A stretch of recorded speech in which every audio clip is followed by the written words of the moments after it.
नमस्कार दोस्तों, मैं डॉक्टर ए.पी. कुशवाहा स्वागत करता हूं आपके अपने यूट्यूब चैनल में। दोस्तों, आज हम बात करेंगे हेयर फॉल की। हेयर फॉल एक बहुत ही कॉमन समस्या है, लेकिन कई लोग बहुत ज़्यादा कंफ्यूज रहते हैं हेयर फॉल को लेके। अगर किसी के 2-4 हेयर फॉल हो जाते हैं या 2-4 बाल झड़ जाते हैं तो वो उसको हेयर फॉल समझने लगते हैं, लेकिन ये पूरी तरीक़ा से नॉर्मल है।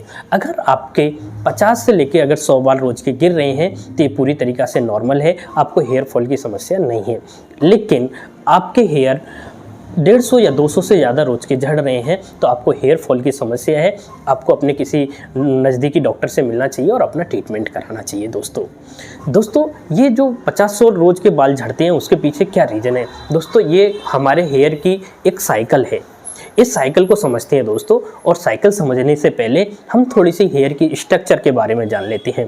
दोस्तों, हेयर के अगर हम पार्ट्स की बात करें तो हेयर में हमें एक शाफ्ट वाला पार्ट देखने को मिलता है, हेयर बल्ब या हेयर रूट देखने को मिलती है, और डर्मल पेपिला देखने को मिलता है। दोस्तों, हेयर शाफ्ट की अगर हम बात करें तो नॉर्मली जैसे हम अपनी आंखों से ये बाहर वाला जो पार्ट देखते हैं हेयर का, ये हेयर शाफ्ट है।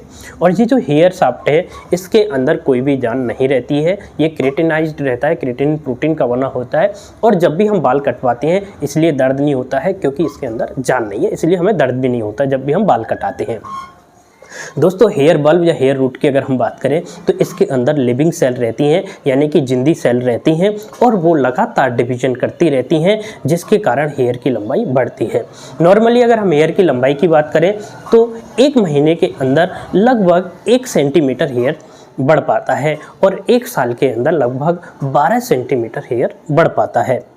डर्मल पेपिला की अगर हम बात करें तो डर्मल पेपिला जो हेयर की ग्रोथ के लिए बहुत ज़रूरी है, क्योंकि ये हेयर के लिए न्यूट्रिशन प्रोवाइड कराता है, इसके अलावा ब्लड सप्लाई प्रोवाइड कराता है, और हेयर के लिए स्टिमुलेशन देता है। हेयर ग्रोथ के लिए स्टिमुलेशन या हेयर ग्रोथ के सिग्नल्स देता है डर्मल पेपिला। आइए दोस्तों, अब हम बात करते हैं हेयर साइकिल के बारे में। हेयर साइकिल नॉर्मली 3 फेज में चलती है। सबसे पहला फेज होता है एनाजन फेज, दूसरा फेज होता है केटाजन फेज, तीसरा फेज होता है टेलोजन फेज। ये 3 फेज में हेयर की साइकिल चलती है।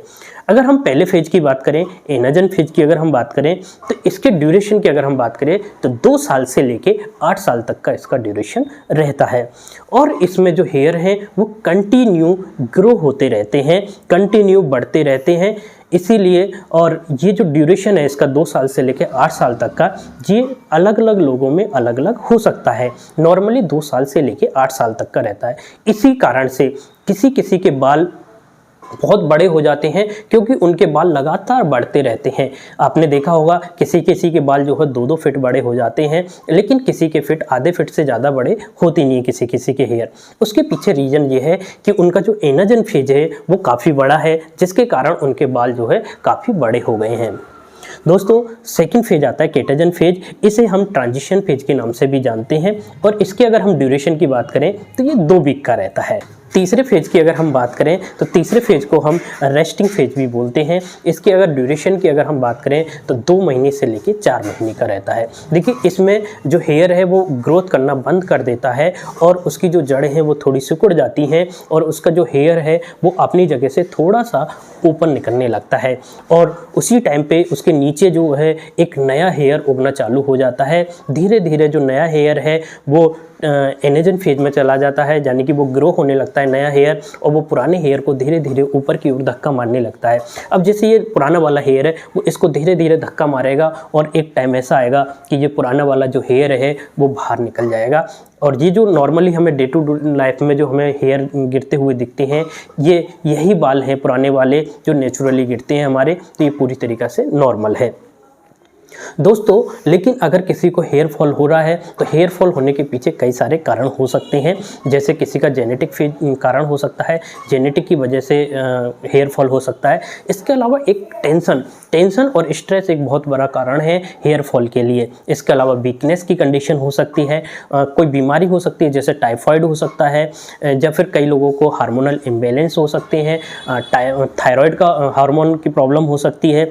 इसके अलावा न्यूट्रिशनल डिफिशियंसी हो सकती है, जिनके कारण से आपको हेयर फॉल की समस्या हो सकती है। आइए दोस्तों, अब हम बात कर लेते हैं कुछ इफ़ेक्टिव होम्योपैथिक मेडिसिन के बारे में, जो आपके हेयर फॉल को रोकने में पूरी मददगार रहेंगी।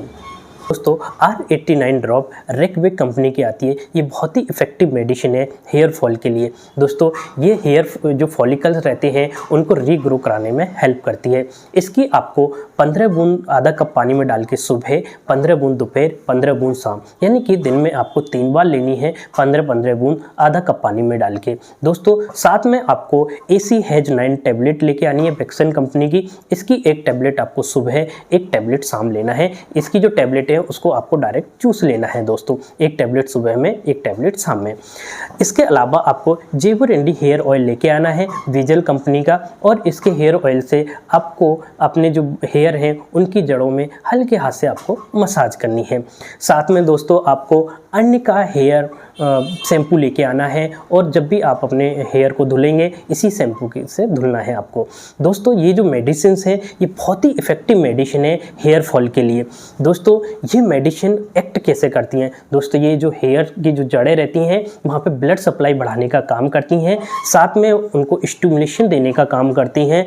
इसके अलावा जो एनाजन फेज रहता है हेयर का उसको बढ़ा देती है, जिससे जो हेयर साइकिल है, जो हेयर की जो साइकिल है या हेयर की जो लाइफ है वो बढ़ जाती है दोस्तों अगर आप हमसे ट्रीटमेंट लेना चाहते हैं तो आप हमारे दिए गए व्हाट्सएप नंबर के द्वारा कांटेक्ट कर सकते हैं। चलिए दोस्तों मिलते हैं नई वीडियो में, तब तक के लिए थैंक यू सो मच।